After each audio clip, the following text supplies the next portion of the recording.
My name is Shantell Cummings, and that's my maiden name. My married name is Noor Al-Feth, Shantell Noor Al-Feth. I was born and raised here in Southern California.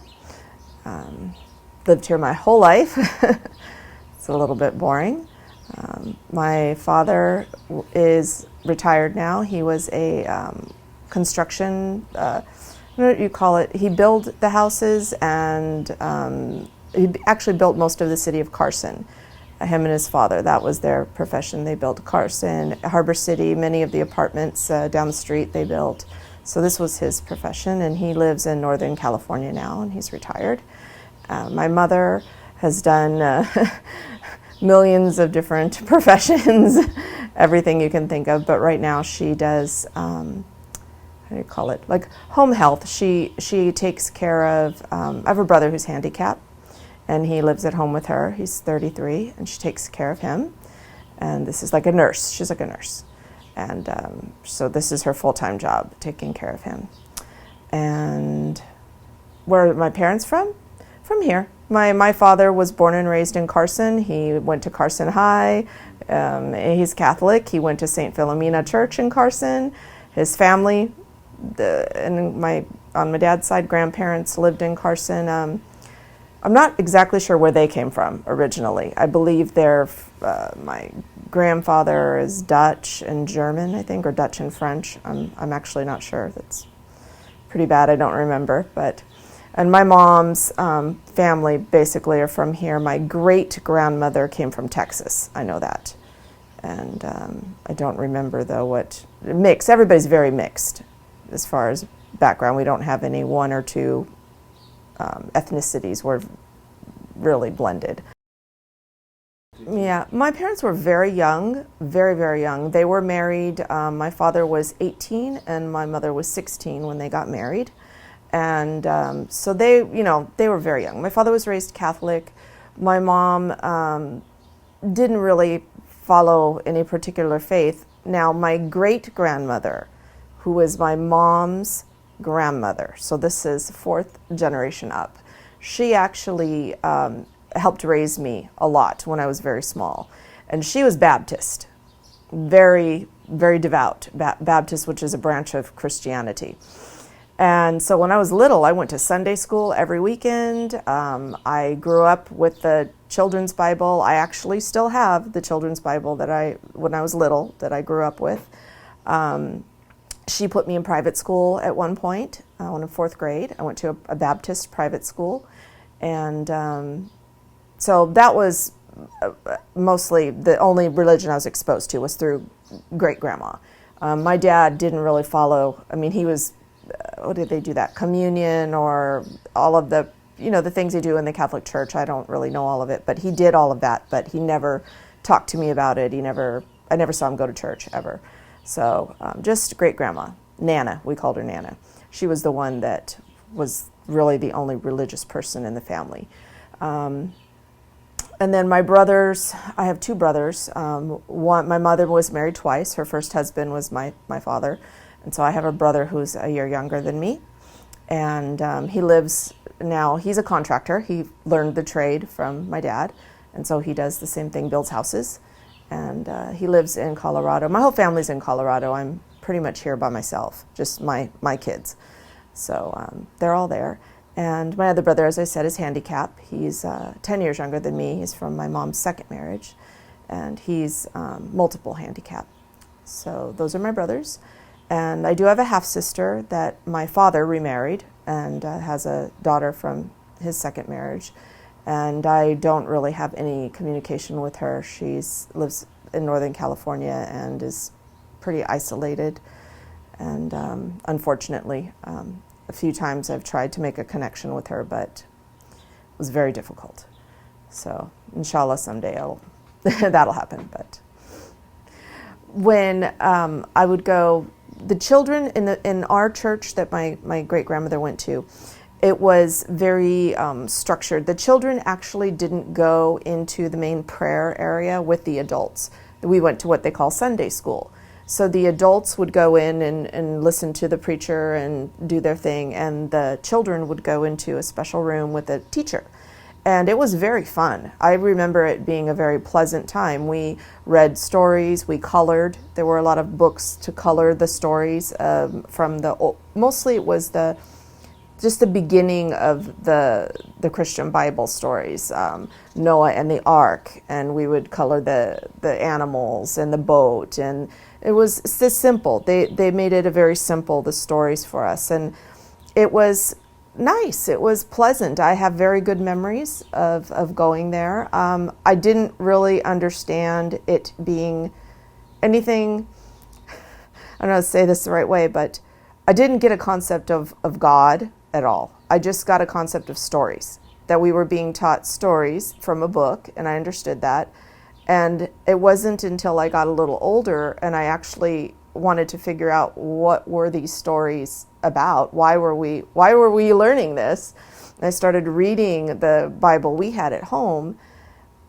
Then I started, oh, this is actually, people believe this. and then I really, that's when I really started reading the real Bible. And the more I read, the more it just seemed like stories to me. I couldn't connect a religion, a belief in a higher power with what I was reading. Just that I was very young. I went to Sunday school from, I think, maybe 5 years old until 8 or 9 years old. And then my mother got a divorce from my father, and then she remarried. And when she remarried, this husband did not like the relationship between my great-grandmother and anybody. He wanted to take my mother and my brother and take us away from her. He didn't like her having any influence in our life. He wanted to be the boss and the control, and so he took us away. So I stopped going. This is when I stopped going. I didn't go to the private school anymore, and I stopped all of that. So that's pretty much when my religious training finished, when I was very young, 8 or 9 years old. And I was on my own after that too. Just very, I actually have a problem with my memory. I have a medical problem that affects my memory, so I don't have a lot of memories of that time. Just singing and songs and. You were singing? Yeah, we used to sing. We had the children would sing, and then when I went to private school, I was in the choir. They had a choir, and we made a record actually, and of religious songs. I just, it was very pleasant. I don't have any bad memories of that time, but again, there was nothing that made a connection. I honestly didn't know what God was. I knew they talked about it, but it didn't make any connection to me at all. I knew my prayers. I knew how to pray. And if I would get afraid of the dark or something, I would say the prayer, because that's what my great-grandmother told me to do. But I didn't know what I was I speaking to what? I didn't know. No, I would say it more like you would. I don't know, but I didn't make a connection to any power or any creator. I had no concept of that. She said if I was feeling scared that you say a prayer and that God protects you, but I didn't get what she meant. God, what is that, like a ghost? Or I had no idea. I had the picture in the book of a person with a beard and a white dress and a gold all around him on a big chair. This is what I saw. And I thought, no. And my mind didn't accept that. But I would do it anyway, because since little, this is what I was taught, to say these prayers. So I would do it. I knew it was a good thing. It wasn't bad to say a prayer, but I didn't understand why. No, God. We had pictures of God. No. Yeah, when we were little. Not Jesus, no. Jesus was different. Jesus had brown hair. And Jesus was in a different kind of thing. They would give us a representation. It was in the color books. And yeah, I mean, we had an image of what was God. Yeah, really. A man, it was a white man too, which is funny because Jesus is brown, but God was white. So I don't know. I was little, very little. And this church is no longer there anymore. The school that I went to is gone. They're not there anymore. But I don't know. I think this was just for the kids. I don't think this is anything that the adult. I've never seen it since. Just in Sunday school and just in the color books, the books that we would color for. I think it was to give children an idea of an important bigger than everybody, to try to give us some idea in our mind of what was God. And this was what they did. Even when they got divorced, I didn't really know. I just knew they didn't live together anymore. I think because I spent a lot of time with my great-grandmother, so I was moving around. I'd go home a few days and go to Nana's house, and I had my cousins with me, my little cousins, and it was good. And when they got divorced, actually, things got better with my father, because he would take me on the weekend, and his parents owned like a ranch in the mountains. They had property in the mountains. Oh, it was so beautiful up there, and I loved going up there. And they had little bikes for the dirt, and we would have all this fun time up there, and I just loved being in nature. And so I had I don't remember anything bad. A lot of people, they suffer when their parents divorce. With me, it was better. The only thing is my mother's second husband, that was very bad. He got a problem with drugs, and he went very crazy. And he made our life very difficult for many years. And that's a very big, ugly, long story, but it had a big effect on me. It showed me very young the danger of drugs and what they do to people, because he was a very sweet man before he started the drugs. He was generous, he was kind, he did a lot for us, bought us a house, he did many really wonderful things, and the drugs took away his mind and made him crazy, where he was trying to kill us. Really, he went to jail for doing horrible things, and he ended up dying because of the drugs. But it showed me, and that was from 11 until 14 years old. So it's an important time in the life of a child. It's when you develop a lot. And so by the time I hit high school, I knew for sure that I never wanted to even try drugs, because I saw what they did to people, and there was no way. So that was important. It was a good lesson for me. I think the biggest reason for divorce is that people in other parts of especially growing up, they don't stick to things. Like when I say stick to things, they don't stick to things. There are some people that work very hard. They do work very hard, and those are the people that you probably see them stay married. But a lot of people just quit. They just give up and they quit because it's easier. A lot of people prefer to take the easier way. It's easier. It's much easier to walk out a door than to sit and try to understand why somebody's upset with you. It's much easier to tell your child, go to your room, than to sit and try to figure out why they just broke what they did. Why? Were you angry with me? Get them to talk. And this child that just broke that, and now you're telling them go to their room, they're never going to learn the skill to express, to explain, to make themselves understood. And this is here how it is here. I don't know in other countries, but in this country, kids, it's because I told you. I'm the mom, I'm the dad, I'm the boss, I'm the teacher. You do what I say, this is the rule. And they learn very young, okay, I'll just shut my mouth and I'll just go and I will do something when she's not looking. Okay, I'll go to school. I hate the school, they're mean to me. And then what happens? The kid gets a gun and goes and kills the people in the school. I mean, I could go on this subject forever. But a big part is, as children, especially in this country, they are not trained or shown how to have social skills, how to, not just social skills, but how to express and to be understood in the right way. So this is why you see gangs, and you see girls that are half naked, and you see boys that have spikes through their face, and all this stuff going on, because they're trying to express what they were never able to learn as children. And then they grow up and they have to be married to somebody. They can't talk to their friends. They don't know how to have communication, real communication.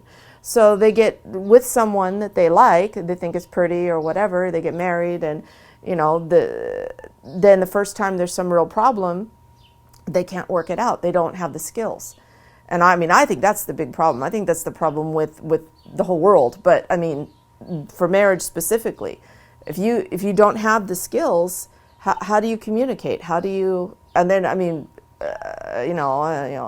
if you have a different culture, a different nationality, then it gets really difficult because you have to deal with all that. But basically, I think it's that people just don't, they give up. It's too hard. It's much easier. There's somebody else right there. The availability, the ease of getting a divorce here.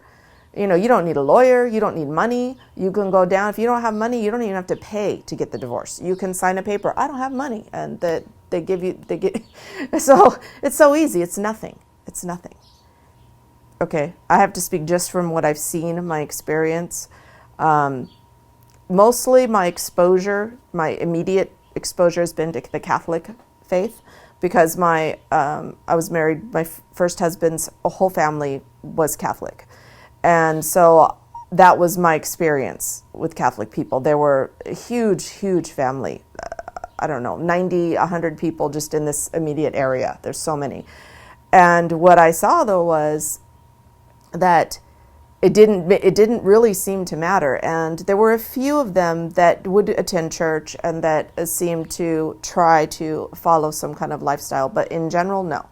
In general, I didn't find, and actually I haven't found, this is the reason that I came to Islam, because through all the other faiths that I looked at, and I studied a lot of them, I just couldn't find any where people actually lived.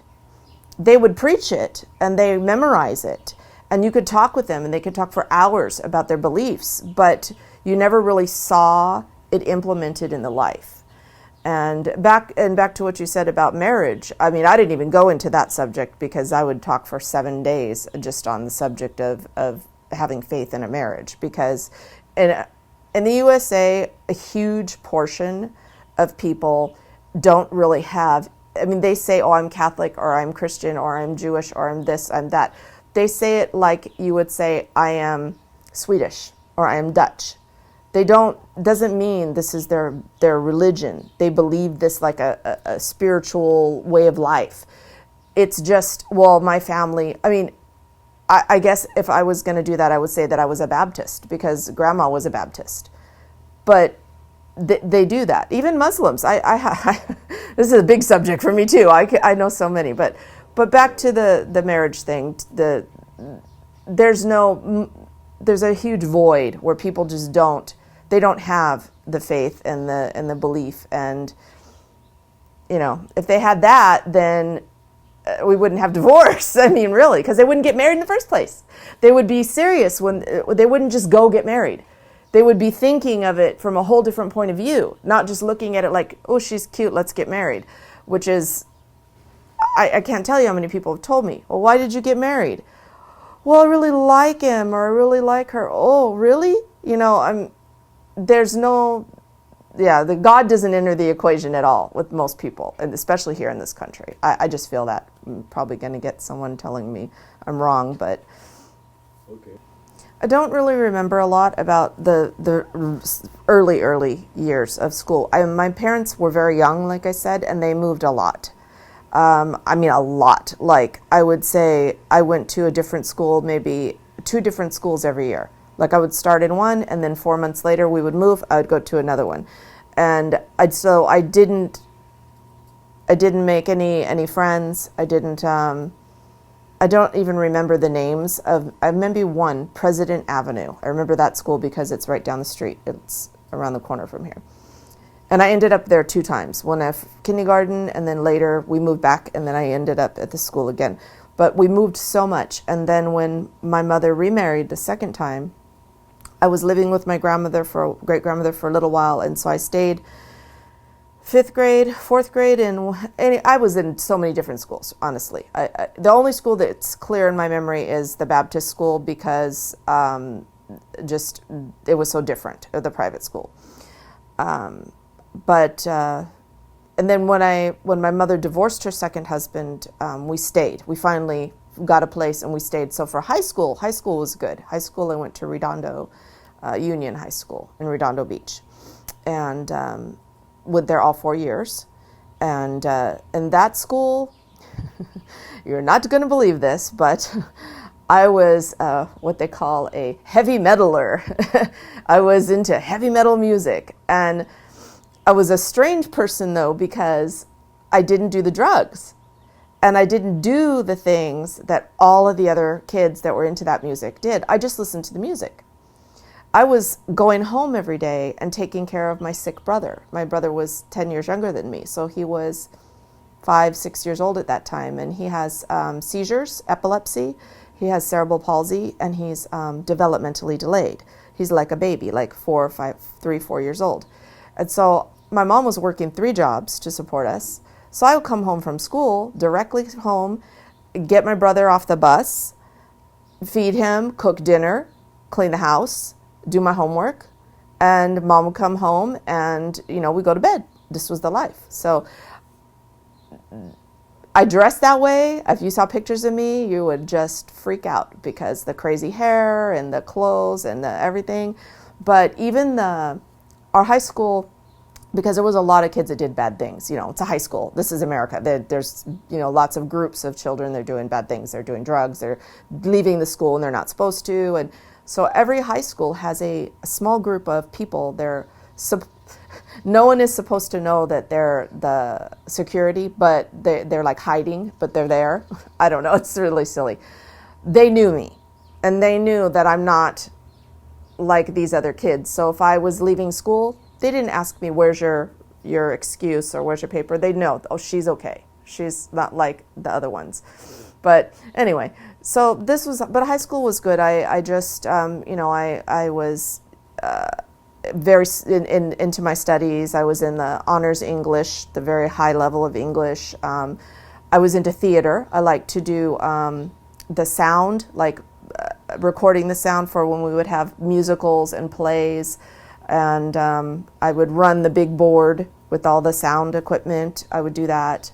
I learned all of the ways of movie making, like a spotlight, how to do the spotlight on the stage, just the things you do to set up the play. It was called stagecraft. We had a special class just to learn how to do theater and this. I didn't like to be in front of the camera. I liked to be the one behind doing the thing. So I did this for 4 years. And I was sure that was going to be my profession, that I was going to go to Long Beach, Cal State Long Beach, and go into the sound. I wanted to do sound technology and maybe work for, I don't know, either a theater or go into movie production to sound. I was very into the sound. But anyway, so that was high school, and nothing extremely remarkable, just normal. It was good because I made friends. It was the first time in my life I stayed in one place, so I could make friends. So I remember feeling different than the other kids because, like I said, I was listening to this kind of music that most of the girls, they were, having relations with boys. They were doing drugs. I knew girls that were pregnant and getting pregnant in high school. There was a lot of pressure from a lot of the big, not my close friends, but the bigger circle, to do these kind of things. We would go to see bands play music, go watch music and see bands play, and everybody would be smoking and drinking and doing this, and they would look at me like, why aren't you like that? I didn't have boyfriends. I felt weird though. I felt that there was something maybe wrong with me because I guess the way I conducted myself in high school did not attract. I didn't have, like the other girls were trying to get the attention, and I wasn't. I would rather have the friends, just the friends. And I guess, I don't know, but it was a little difficult for me because I was different. I was not like them, and every girl I knew had a boyfriend. They were all, like pairs everywhere, and I was the only one not like that. So, and I don't know, I always felt a little strange because I didn't do the things everybody else did. And I don't know, I guess I was more responsible too because of my brother. I didn't have time in my mind to waste the time with that, and then I had to go to work at 16. My mom was just struggling. It was very difficult, and she's got, kids, and she's alone. There's no she didn't get child support. She didn't get help. So I was at an age where I wanted clothes. I started to, to want things, which we all get that way. And my mom told me I can't do it. And I wanted a jacket, a special jacket, because of the style of the music. I wanted this special kind of leather jacket. And she said, I can't do it. I'm sorry. You have to get a job. So I went to work. So now I'm taking care of brother, going to school and studying and working 4 days a week. So we do from 9 to 12, the grades, 9, 10, 11, 12. This is the high school. So you start when I was 13. I was a little young. Most people starting at 14. I was 13, and in school started September, and I turned 14 in November. So I started a little bit young. I graduated at 17 years old. I was 17, and most are 8. Yeah. Even in that period, the ladies were pregnant. How many? Can you say any person? 2. I knew 2. One of my friends I knew personally, a friend. She got pregnant 16, and she had her baby. I think twins. She ended up with 2 babies. There's another. You said 2. You said. Yeah, I knew another one. I didn't know her. She wasn't a personal friend. Very young, 15, 16, same age. They were in your classroom? I knew them in my circle of friends that I knew. No, yes. You know what I wonder, from one classroom, how many? 1 or 2? Oh, no, maybe in the whole school. Because where I went to school in Redondo Beach, at that time was considered a very up neighborhood. And so even the kids that were not doing good things, they were they were hiding it. They were trying to be smart about it so no one will know. They come from it's not so much, but even there, they were getting pregnant. They were having abortions. They were doing all kinds of, there was a lot of that. Even few people from 100 students, for example. I think in the 4 years that I went to the school, I know for sure I knew 1, 2, 3. Probably 6 people in my group that I knew who they were that were pregnant, but they don't see. In my school, they wouldn't tell people. You wouldn't know. The girl just would stop going to school. She would stop going. She would go home and go to teach at home. They wouldn't go to the school because that school, it was not okay. Now my daughter, I have a big girl. She went to Carson High School. And in this school, the girls are 14, 15 years old, and they're coming with the baby pregnant. They're coming to class. How many percent of the students do you think? When I went to high school, less than that. Now, much more. They weren't living together. They were coming to school, go to one class, then they would leave the school, go someplace, some park, a car, somebody's car, a park, any place where they could find, and they would do this stuff, and then the girl would end up pregnant. Because now they talk a lot about education, and they teach now the kids a lot more, and they have now birth control in the high schools. But when I went, no, they didn't have that. The idea was if you talk about it, you're going to make them do it. If you give them birth control, now they're going to go and have sex.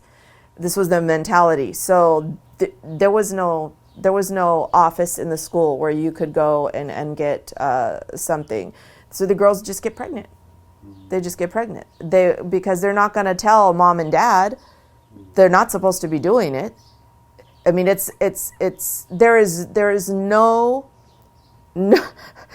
parents in this country, unless they're crazy, that are going to say, yeah, do it. Even if they're not a religion, it's not okay. It's not okay. I'm going to tell you the truth. When I was in high school, if there was 100 people, 100 kids, if 10 of them were not doing anything, 9 wanted to. It's not because they didn't want to. It was so pressure to be having relations. Oh, there was so much pressure to do it. pressure from each other. The boys, they're going to the PE and they're playing sports, and all they're talking about is the girls, the girls, the girls. This girl, this girl, this girl. I'm with her. I'm going to be with her. He's with her. She's this one. And the girls, same thing. Oh, he's so cute. Oh, I like him. Oh, Friday I'm going to his house. There's such pressure. And if you, like I said, for me it was difficult because I just had a different mentality. I didn't care about that. I had so many real important problems, not this stuff. And they would ask me, oh, don't you like him? Oh, do you think he's cute? Oh, this and this. And I'm like, what? Yeah, whatever. Okay, sure. You know, and I had friends though that were boys. I had friends, my best friends in high school, the closest friends were boys, but I never like had that thinking like about that kind of thing. I don't know. Maybe I was strange, I guess. Everyone told me I was strange, that I was weird. After high school, I had to make a choice. I really wanted to go to the university and learn sound and get into theater and production and this. But I knew a lot of people that were doing this, people that were in school with me, and they finished before me. They were older and they finished and they came back. And they would tell us, oh, it's so difficult. We can't get work. We can't find jobs. Don't do it. Don't come in this profession because you're just going to suffer. And my mom was working so hard. She was working. I mean, I never saw a woman work like she was such a good example for me because she just worked hard. And so I wanted to help her. And I wanted to do something where, because I'm still at home, I'm living at home, and I wanted to do something I can make money faster. So I don't want to go to school and leave her and my brother, and I don't have money, she doesn't have money. You know, was just not a good solution. So I was always very good with hair, with fixing hair, because in my hobby and the rock music and this kind of thing, it was in the late part of 1980s. And in America, we had a big popular fashion to have big, even the men, big hair, long, big, poofy, like a woman. The men looked like women in the USA for 10 years, really, I swear. They wore makeup and the big hair. I got very good at fixing the hair. So everyone's saying, do this, go take your license, do beautician, and you make money and you're good at it. So I did. So this is what I did.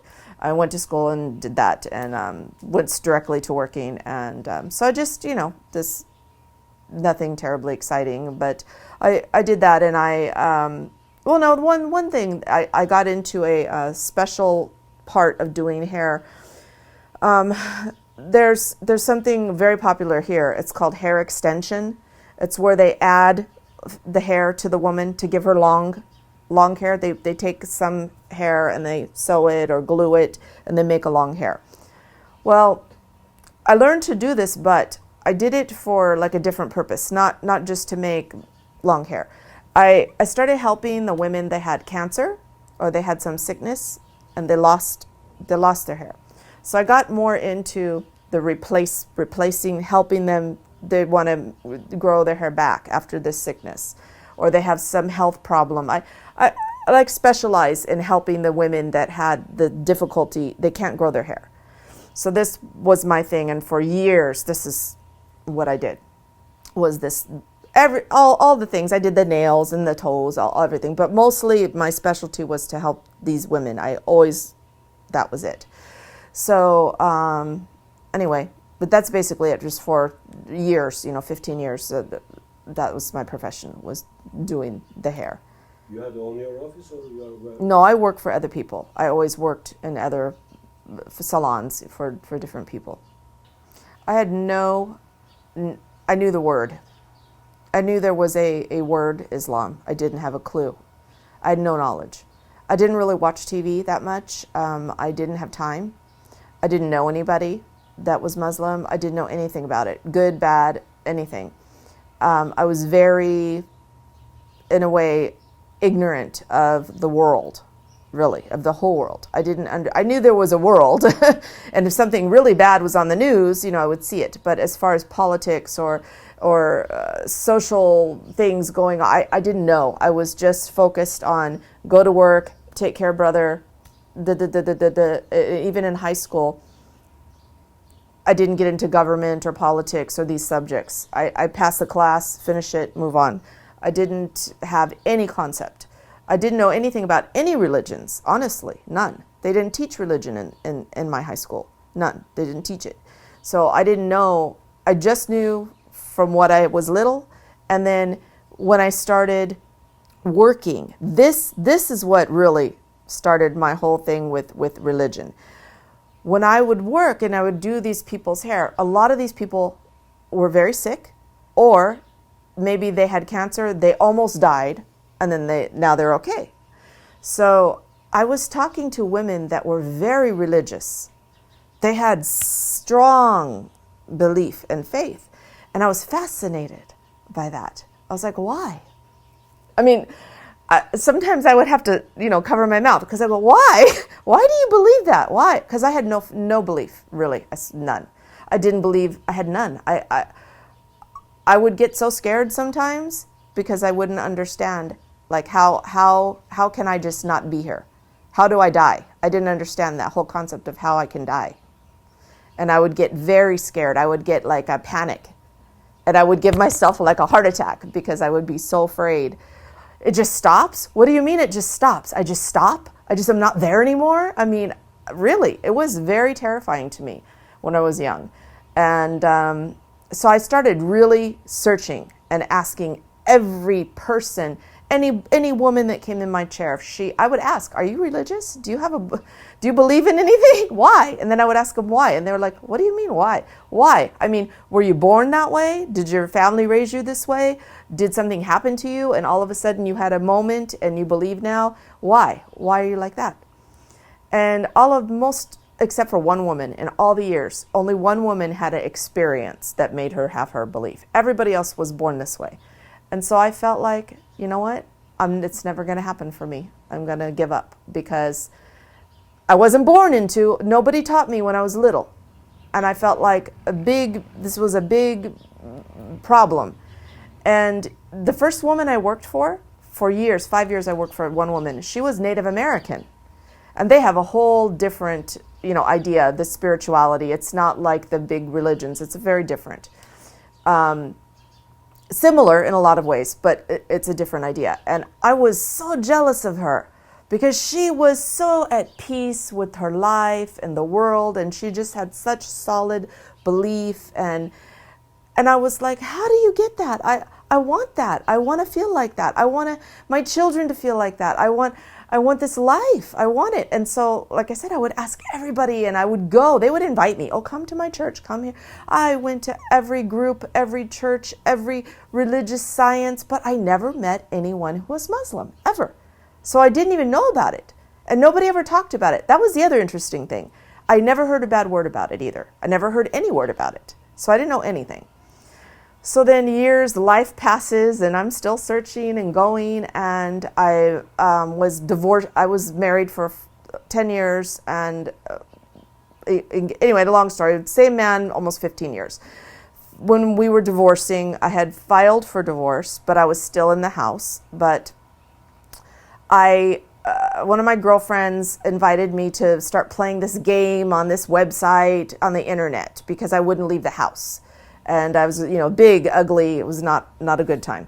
So finally, after months of her insisting, oh, come on, you sit in that house. You can't sit there forever. Just, come on, play with me in the night. At least it's something you can do and introduce you to friends, whatever.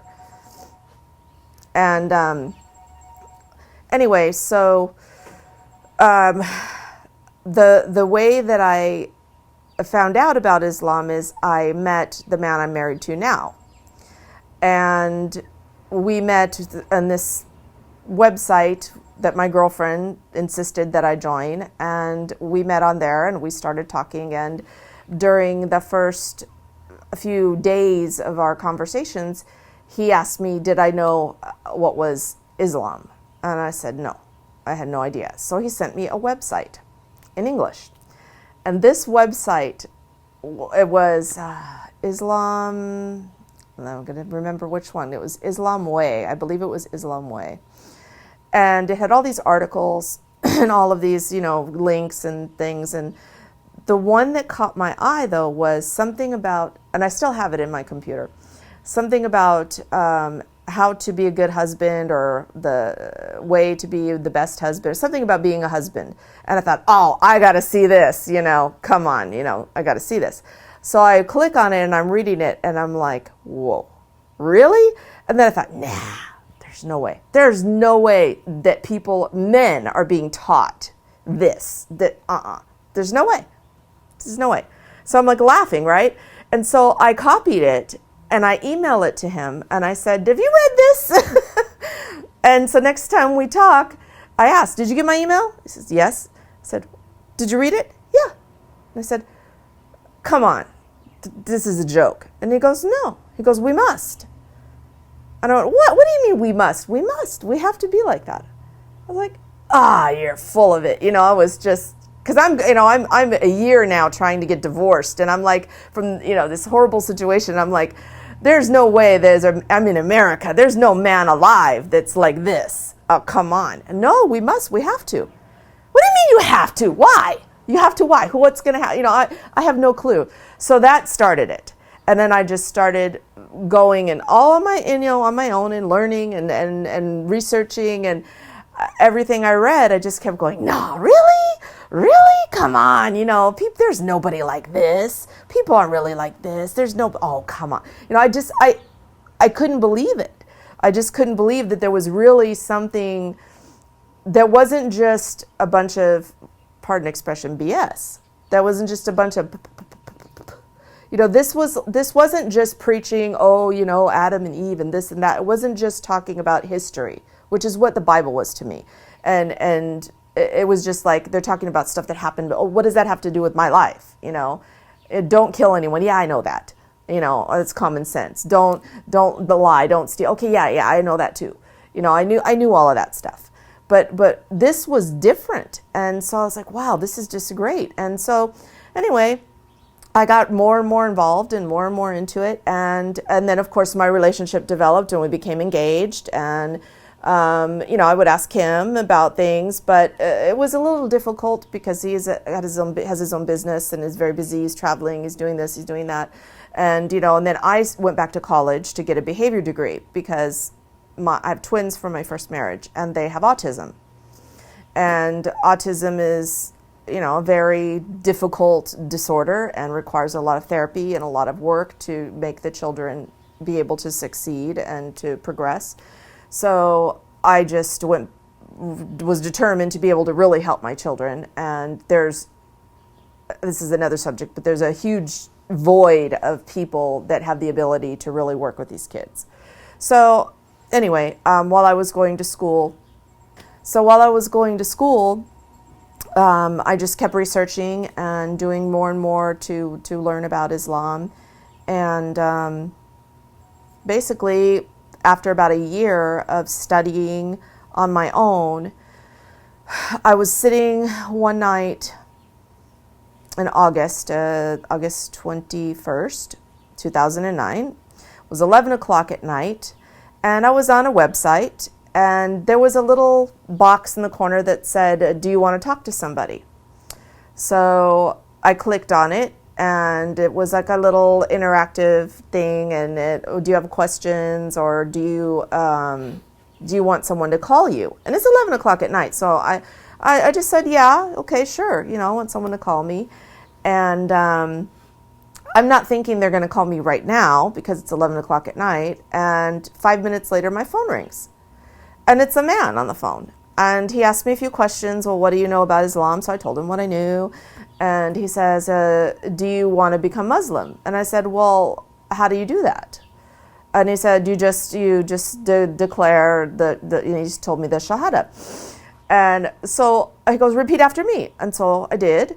And he goes, congratulations, you're Muslim. And he hangs up. And so I'm like, really? And I'm like, wow, okay. All right, cool. Now what do I do? And I just sat there because I'm alone. My kids are asleep. I'm in my little apartment, and I'm like, wow, what do I do now? And so I email. Back then he was my fiance. I email him. I'm like, guess what? I'm a Muslim.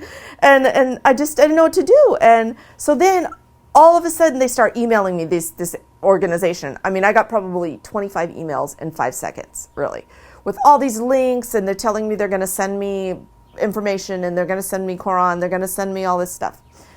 Well, then they sent it, but they sent it 9 months later. So I had already, yeah, believe me, when the package came, I was shocked. It was 9 months later. But anyway, it was a good one. I have my whole little library was from them. So they sent me a lot of good stuff.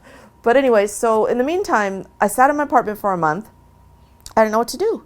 And so I kept going on different websites. And then there was one website that I found that had like a locator. It would locate places for you, like businesses that were Muslim and this and that. And so it gave me the location for the Islamic Center of South Bay.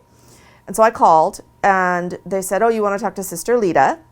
And she's in charge of the women's group. And so I came here, and the rest of that's all history. But so basically that's how I became Muslim. It really, you know, people always ask me, well, oh, so it's because of your husband. And I said, well, yes, of course. You know, alhamdulillah, he's the one who said, what do you know about Islam? But it wasn't for him, or because he insisted, or because it wasn't that. He did, and this is the thing when people talk about dawah, that I get a little bit, it's a little touchy subject for me, because I truly believe the words of the Quran, that Allah guides who He will. And I believe our duty is to present the message, is to give it in a beautiful way, and to demonstrate. That's the most important thing, is to demonstrate through our life what it means. What is Islam? Not preaching, trying to convince somebody it's better, or it's right, or it's this, or it's that. In a degree has a place, but really it's when people see how you live, and they see how you are, and they see your manner, and they see how you conduct yourself, and they see the way your life's going. Even not that it's going great or you don't have problems, but how you handle the problems. You know, this is, I think, what it impresses them. And this is what, like my husband, when I met him 2 weeks before Ramadan. And I'll tell you, this is the main reason, truly the reason I started researching Islam. The email thing, or the thing that on the website I read, that was kind of like a joke to me at first. But 2 weeks after I met him was Ramadan. And every time, you know, we would talk, and he would be like, I have to go pray. What? Right now? What time is it? It's the time I have to go. Oh, okay. All right. I'll talk to you later. Okay. Bye. I can't, I'm not going to get online because I have to, I mean, just so many, because during Ramadan, he was one, he does all of the surah, all of the things. And so, like, even in our conversation, like, he told me, you can't talk to me like this, you can't talk to me like that, because I'm fasting, and this and this, and we're not married, and you're not my wife, and I mean, all of these, and I was like, are you joking, really? You know, what? I can't put a flower, no. And he was so, like, strict, and then I remember him telling me he was spending the whole night in the mosque praying, and I'm like, what? Are you kidding me? You're really going to stay all night and pray? How can you pray all night? Come on. No, really. And I'm like, the next day when I talked to him, I said, did you really stay in there all night? He said, alhamdulillah, la la la. And I'm like, this guy, really? Come on, you're joking. You're just telling me, no, really. Oh, I feel so good. You don't know what it's like. And and I'm like, wow. I'm like, really? I never met anybody ever that practiced what they preached. And he didn't really preach a lot. He just did it. And I was like, wow, this has got to be something really great. You know, I mean, this guy, because he's younger than me. And I'm like, wow, he's younger, and he's in Morocco, which is, you know, is a kind of a different place if you've ever been there. You know, I mean, it's not like going some countries you go to and that's very strict and everybody's, you know, in the black. And Morocco, the guys are in the pointy toe shoes and the tight jeans and the sunglasses, and the girls some of them have the scarf, but they're in the tight little clothes, and they got the heels and the makeup, and, you know, and the bling bling and all of this. It's a little different over there. So I was like, nah, this guy's, but he was serious. And so that's what really made me think, okay, there's got to be something to this. If some young guy who's, living in this hip, cool place, because I'd never been there. I thought it was hip and cool. It seemed like it, And I just, there's got to be something to it. And yeah, there was something to it. There was something to it. And that's this, yeah. And I'll never forget the first time that I opened the English version of the Quran, because I had no idea what to expect, because I had seen ayahs and surahs, quoted and quoted on things and stuff. So it's just like, the Bible's like that, they have quotes and stuff. But when you read it, when you actually read it, it's more like you're having a conversation. Like when you sit down with a really good friend that you know really well, and you can just be really honest and you can really talk and you have that great flow between that person. That's what I felt like when I was reading it. And I would even the very first time, there was even times when I would read something and I would kind of laugh because I was like, you're right. Yes, exactly. Why? There's in Surah Baqarah, there's many times when Allah's asking, I show them this and I give them the guidance why they don't want to follow it. I mean, I'm very loose. I don't have it memorized, the exact words, but the questions were being asked, what's basically in very straight English, what's wrong with people that they don't listen? They don't listen. How many times they have to be told? How many different ways? How many different examples? How many prophets do I have to send? How many things have to happen for people to pay attention and to understand? And I would just I remember sitting alone in my apartment and just laughing, going, yes, exactly, right. And then I'd go, whoa, who am I talking to? I'm crazy, But it was like that. It was not like the Bible. When you read it, you're like, oh, you can't understand it, first of all. It doesn't make any sense. And in this chapter, it contradicts what you just learned in the last one. And, it was frustrating. But with this, it was just it was like a conversation. And that's what I explain to people. When I read, and I know it's different when you read it in Arabic. It's very different. Just listening to it in Arabic is very different. But for me, I don't see any complication. I don't see anything confusing.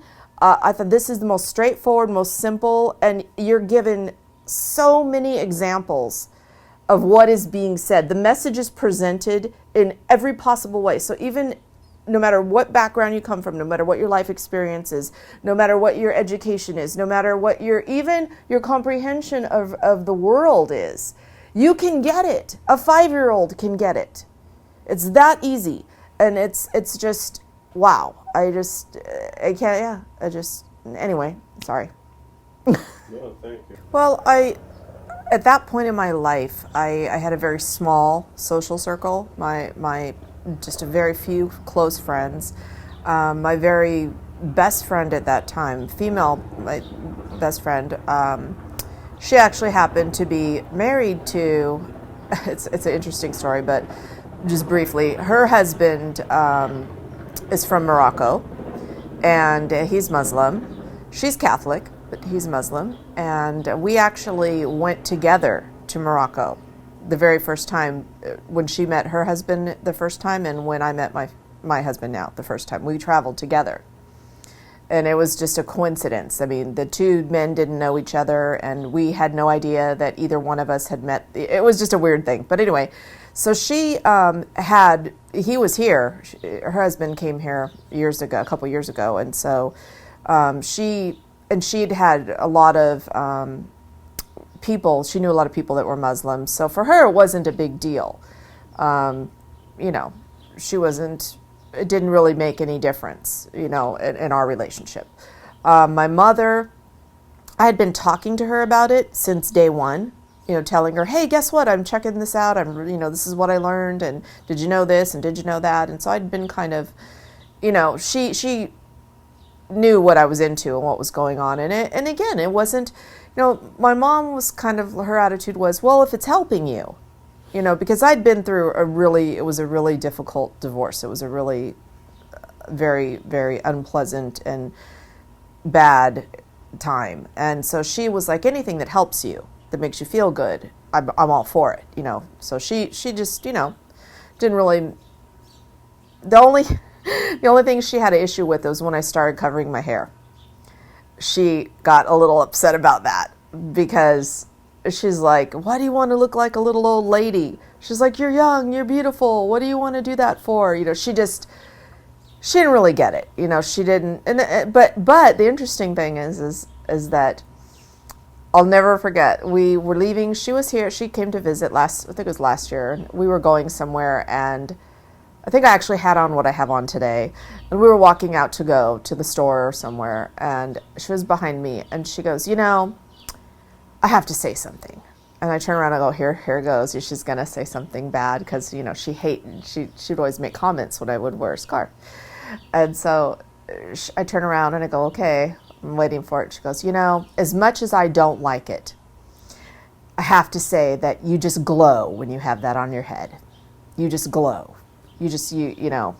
And I'm like, oh, well, thank you. I feel very happy. Maybe this is why I glow. I don't know, but it was nice. So I haven't had really any problems. I get teased a little bit. I got a 20-year-old daughter she teases me a little bit, you know, about what I wear sometimes. And I don't know. I haven't had any real bad thing except, and this, I don't even know for sure if it's, I do know. I had a little bit of bad experiences with my children's school that they go to. They've been going there for a couple years, and the first year that they went there, I wasn't covering my hair. And then when it seemed like it, I didn't want to think that as soon as I put a scarf on my head that they changed, but my oldest daughter said absolutely that's when everything changed. And their whole attitude towards me and helping me with my kids, it all changed.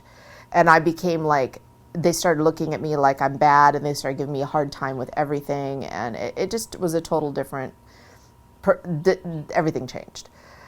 And anyway, it's okay though. But that and where I lived, I started, the reason we moved is because I got targeted by gang, the actual, like a street gang down the street. They decided they didn't like me, and they followed me home one time, and they were on foot because they lived down the street. So I got out of my car before they got to my car, and I was getting ready to go back down and get the things out of the car. And before I could do that, my neighbor pulled in next to me, and they robbed him. And he said they were waiting at my car when he pulled in. It just so happened he pulled in, so they, pulled the gun on him. And then they came back and they busted into my car, and they didn't take anything. So it was just a hate crime. They busted into my car. They just trashed it. They, threw everything around, made a big mess, broke the window, this kind of thing. So I moved. And that's when I moved here. This just happened a few months ago. So I moved here, and alhamdulillah, I wanted to be here anyway. So it was just the push to get out of that place. But that's really, and that kind of stuff, it happens. It happens regardless of, any specific thing. It could be because you're the wrong color, or you're in the wrong neighborhood, or whatever. But that's really the only thing negative, especially. But everyone else, my friends. Covering my head is the only thing really that anyone's ever got. It's so strange. That's the only thing anyone seems to care about or have a concern with. No, I actually can answer that. It's more than one thing though. I mean, I can't say just one specific thing.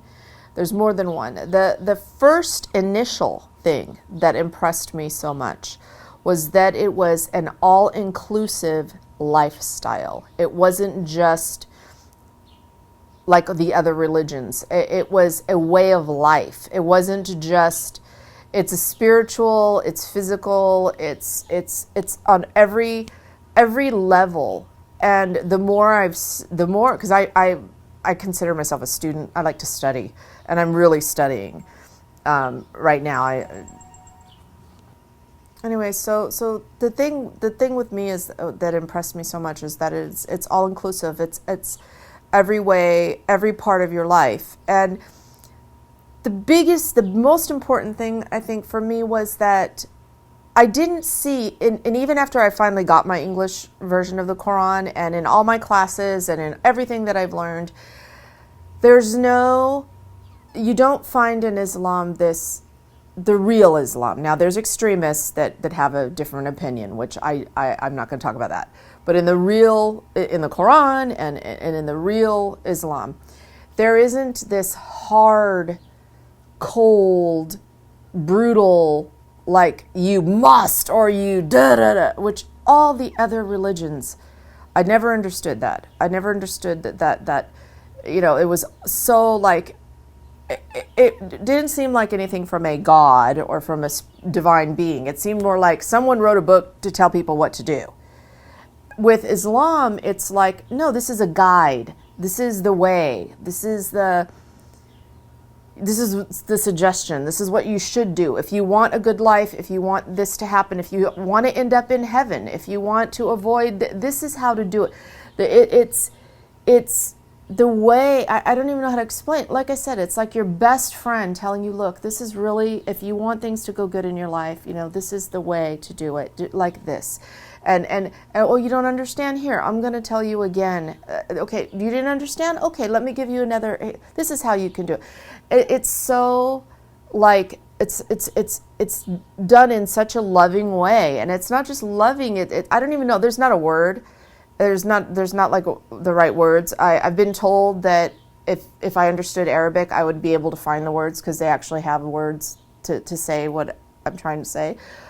I have this answer too. This is my opinion, just my opinion. But from what I've seen, it's like a couple different things, but it all ties together.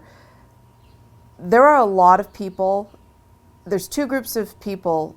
Muslim people in the USA. There's the people here that are following Islam, they're practicing in whatever level they practice, they're following Islam. There's these Muslim people, and then there are people that when you ask them, they say they're Muslim, but they don't have any connection to the religion. It's just, well, I'm from here, I'm Muslim. I'm from there, I'm Muslim. And the problem with both of the second group, the problem with them is that they're just doing whatever and they're saying they're Muslims. So anybody that knows them is like, oh, really? And this is their example.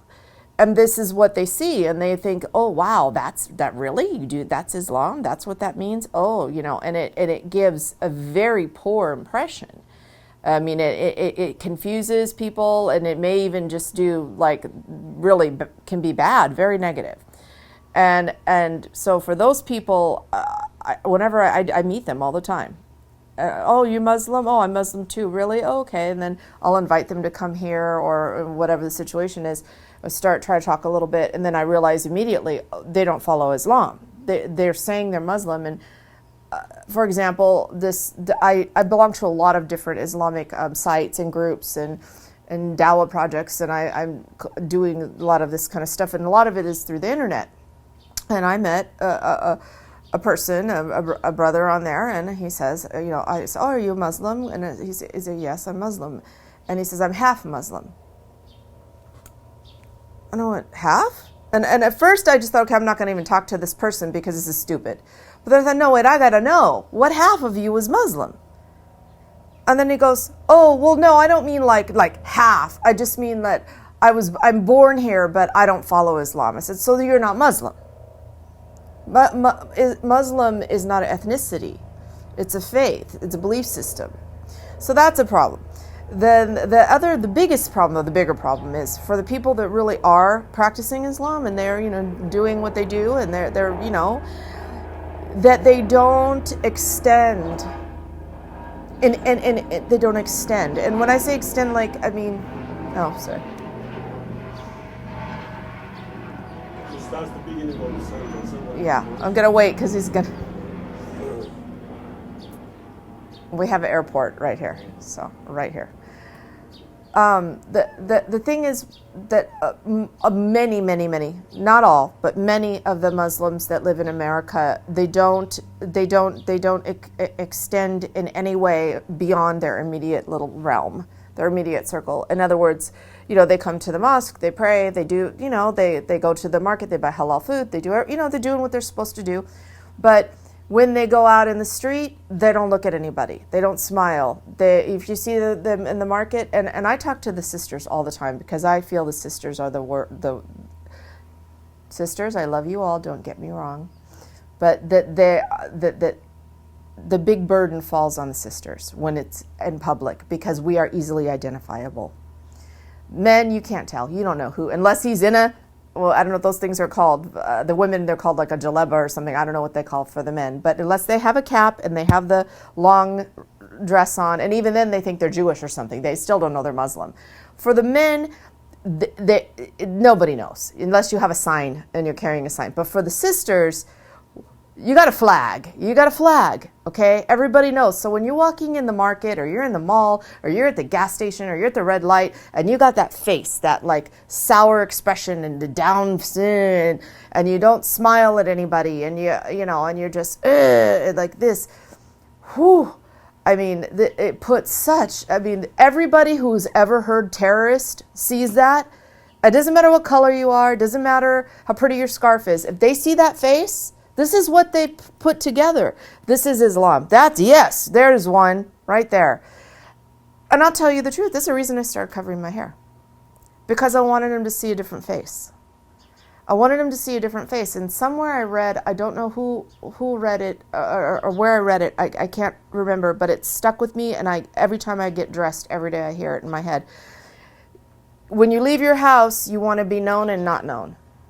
Known for your character, for who you are, for your manner, and not known that you're not hanging out of your clothes and everyone can see, you know, and all this.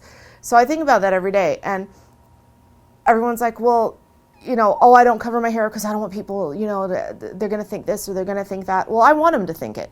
And I want them to ask me. I want them to ask me about it. And then I'm going to tell you. You know, I had some guy come up to me in the market and go, do you eat meat? Just like that. He goes, are you a Muslim? With this real weird accent. And I was like, yeah. And he goes, do you eat meat? I said, all the time, whenever I can get it, you know. Yeah, medium rare too, you know, I mean. And so I like that. I mean, I like that. But the biggest problem is that so many, and Sheikh Marj from Mercy for Mankind just came 2 weeks ago and did a big dawah program for us. And he said the same thing. We agree on this, that most people don't, they just go through their life. They don't even have, they're complacent. They're just complacent. You know, okay, this is all I have to do. I just have to be a good person. I just have to follow the rules. I just have to pray. I just have to make dua. I just have to do these things and everything's okay. This is it. Take care of my kids. This is it. But really, our purpose is a little bigger than that. You know, we're created for a reason. We're created to worship. And part of that worship is not to go preach to people or to insist, but to demonstrate and to inshallah to guide people too in that process. And you know, you can't guide anybody if you don't open your mouth, if you don't smile, at least just smile. I mean, smile is the easiest thing in the world to do. It's sunnah, it's charity, it's simple. You just eat and do it, and yeah, you get a wrinkle, so what? But that's it. And yeah, so now everyone that comes through the door, we kind of push that on our group of sisters. Like, you know, be aware when you're at that red light and you're sitting there scowling because you're late, and someone looks over at you, they see the scarf on your head. Don't like give them that face. Just smile, you know, or wave at them, or let them go before you. You know, let them go before you. Really, is it going to make a difference? You know, do you have to block them so they can't come out of the lights only? Yeah, I understand the light's only green for 2 seconds, and then you got to wait 5 minutes again for it to be green again. But just let them go. You know, let them go, because you know what? They're going to remember that. They're going to remember. You know, when someone's talking bad about Islam, they're going to go, you know, I met a lady in the store and she let me go in front of her, and, you know, she was so nice and da-da-da-da, and I think she was one of those Muslims. She had that thing on her head. But even though they're talking like that, they're gonna have a good impression. And this is how you make good relationships, no matter what your religion is. If you want to make friends with your neighbors, that's how you do it. And, you know, doesn't matter where you're from. I mean, I don't know. I mean, we're ambassadors. We're ambassadors. We are the ambassadors, and until people realize that, that's the problem. No, nobody knows. Half of America does not know anything about Islam, and the other half that does know knows just what they see on TV. And of the ones that know stuff from the TV, maybe a very small percent actually know people that are Muslim. And then again, then who is the Muslim that they know? That's the other thing. So those of us that are, we got to do something, you know, we have to do something. We don't need to go preach on the corner, but, you know, we need to, when we leave our driveway and the neighbor's out there watering, we need, hey, how are you? Lawn's looking good. Anything, you know, just any small little gesture. And that to me is the biggest problem.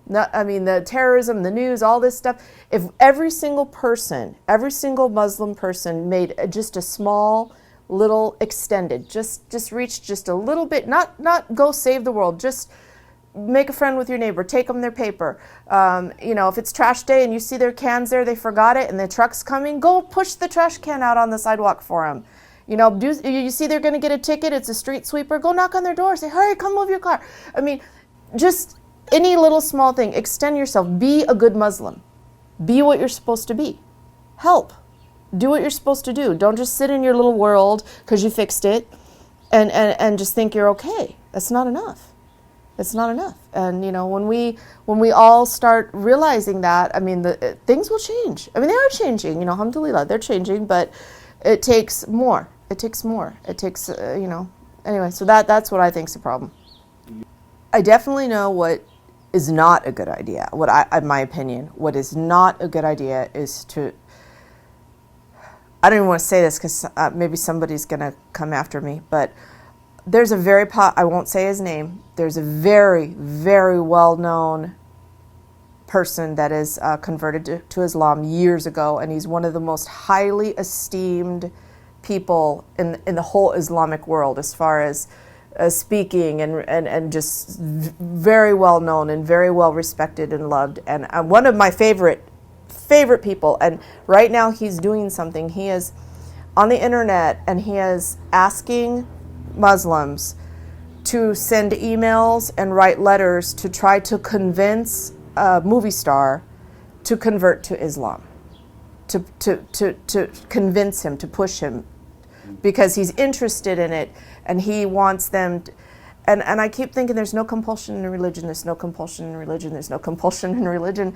You're not supposed to push, you're not supposed to, and I'm reading what the comments that the people are putting, and I'm like, oh, why are you saying that? And they're like, oh, it's the right way, it's the best way, you need to do it, you don't want to go to the hellfire, and it's like, no, but this is not Islam, this is not, I mean, this is not my understanding. Maybe it's clearly it's somebody's understanding, but my understanding is, I mean, you can sit and you can tell them, yes, okay, you're going to go to the hellfire, you're an unbeliever, okay, but this is not, to me, a way to show someone that it's a good light. I mean, like I said, you have to demonstrate it. You have to lead by example. I believe that so firmly. You have to lead by example, and the biggest thing in Islam, I have to say, the biggest thing that not biggest, okay, it's not biggest, big, it's big. Humility, okay, humility, and being humble, and humble isn't just like, oh, thank you. Being humble is a whole way of conducting yourself in everything in your life, and I have to remind myself of that all the time, because I get caught up too. I go to the sisters group and they're all in the pretty scarves and, you know, like this one, and the bling bling like this, and they're all decorated and they look like flowing princesses of Egypt or something. They look stunning, and I'm thinking, well, that's not really humility, and that's not really being modest. You know, and I do the same thing. I have beautiful flowing caftans that I made myself that are just stunning, and all the scarves, and I've got caught up in it too.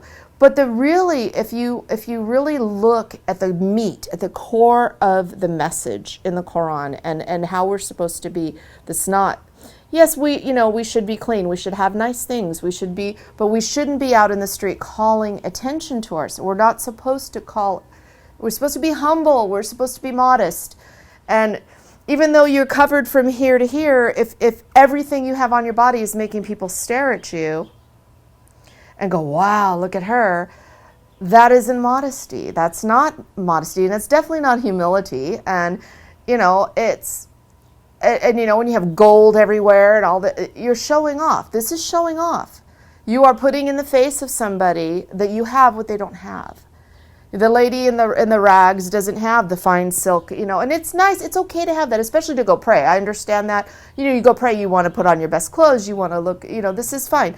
But I'm talking about on a daily basis. The people that get so caught up, and there's ayahs in the Quran about this too, and inshallah someday I will have them committed to memory where I can just recite them perfectly, but not yet. But there are ayahs about that too, about you know, coveting and about collecting and gathering, you know, material things, and yes, to an extent we're supposed to do that, but why?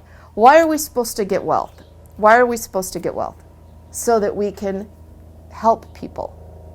The purpose for us getting money and getting things is to help people that don't have it. It's not for us to sit in our beautiful house with our 6 cars and our diamond this big. This is not why Allah gives us wealth. Allah gives us wealth. It's a test, but also we're to share it, inshallah. We're supposed to share it. We're supposed to help the less fortunate.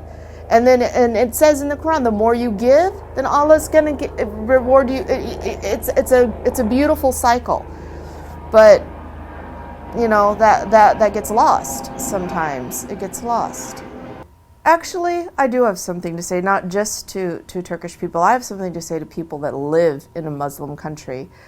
That I've been to Morocco 6 times, and it is so amazing to me. So the people that live where they have, so we have Islamic centers, and we do have some places here that are like a masjid, but you can't sit in your house and hear the call for prayer and hear the adhan. You can't hear it.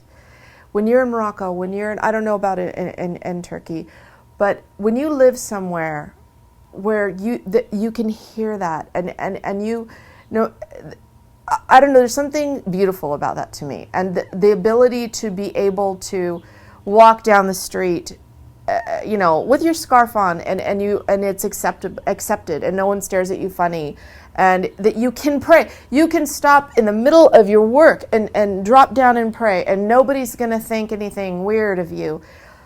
That is such a blessing. That is such not a privilege. I mean, it's your right, but people are so blessed that are in these places, and I know they look at America and they think, oh, you know, they're so lucky there, but to me, I would rather live in Morocco in a shack and be able to hear that and go and pray and be able to just be free and worship how I want. And I mean, I see pictures in countries where I see the pictures of trucks pulled over on the side of the road, and the person's on the side of the road praying.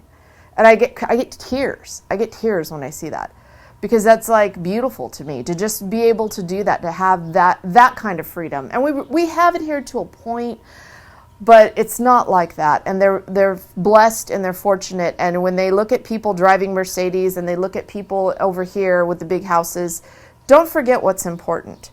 What is really important?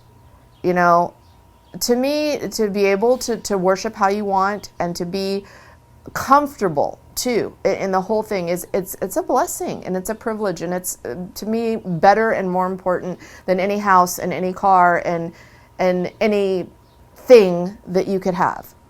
And I mean, basically that would be it. Don't